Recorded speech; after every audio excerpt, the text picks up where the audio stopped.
Thank you so much, Mr. Chairman. I am delighted to be here today to say a word or two about the importance that TVA continues to have for our region and for my state of Mississippi, and to congratulate all three nominees. I'm sure Mr. White and Mr. Rich are absolutely outstanding, but to give as ringing of an endorsement as I possibly can for Bill Renick of Ashland, Mississippi.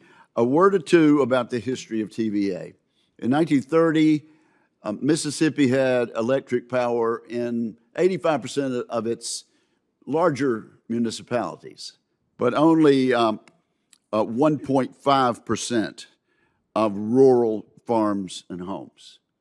And coming along in 1933, TVA was a game changer. The goal was simple: to improve living and economic conditions in 7 southeastern states, and TVA has done that and continues to do that in new and different ways. I grew up in the small town of Pontotoc, Mississippi, and I'll help your transcribers spell that later on, Mr. Chairman. I now make my home in my wife's native town of Tupelo, and we've lived there for some decades. Tupelo is proudly known as the first TVA city. It was the first to purchase electric power from the Tennessee Valley Authority, and the TVA lights came on in Tupelo in 1934.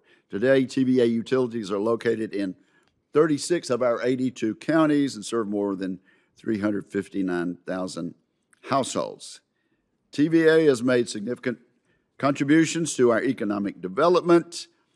Between 2017 and 2021, TVA created or retained over 26,000 jobs in Mississippi and invested $3.6 billion in our economy. So they are far, far more than a provider of electric power. They are a job creator for places like Cooper Tire and Steel Dynamics and Milwaukee Tools in North Mississippi, which leads me to my enthusiastic endorsement of Bill Renick to serve on the TVA board. I served with Bill Renick in the state Senate back in '88 and forward.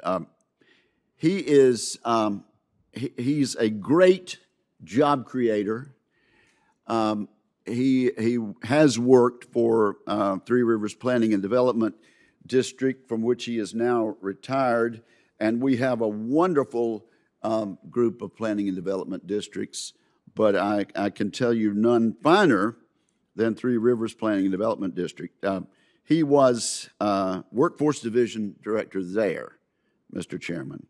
He currently chairs the Commission on the Future of North Mississippi. And let me say a word about bipartisanship. And I think the ranking member, Mr. Inhofe, will agree with this.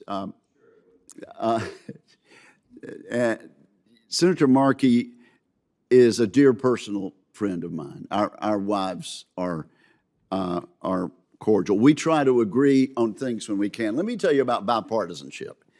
Bill Renick was elected as alderman, mayor, county supervisor, and state senator as a North Mississippi Democrat back in the day. He went right straight from that, Mr. Chairman, to being the campaign manager for a statewide candidate for governor on the Republican ticket. He went right from there to being the chief staff person in the Mississippi State Senate for a Republican lieutenant governor of the state of Mississippi. And it wasn't very many years after that that a certain Democratic governor of Mississippi was looking around for talent and a new chief of staff for his Democratic administration, and he chose Bill Renick. So having managed the campaign statewide as a Republican, having been a chief of staff as a Republican and a chief of staff as a Democrat, we need more bipartisanship like Bill Renick can deliver, and also we need the job creation and work training expertise that Bill Renick will bring to this office. Mr. Chairman, have I made it clear the enthusiasm I have and the great fortune we have in this nation and in the TVA region for the fact that the President has nominated Mr. Bill Renick? And I yield.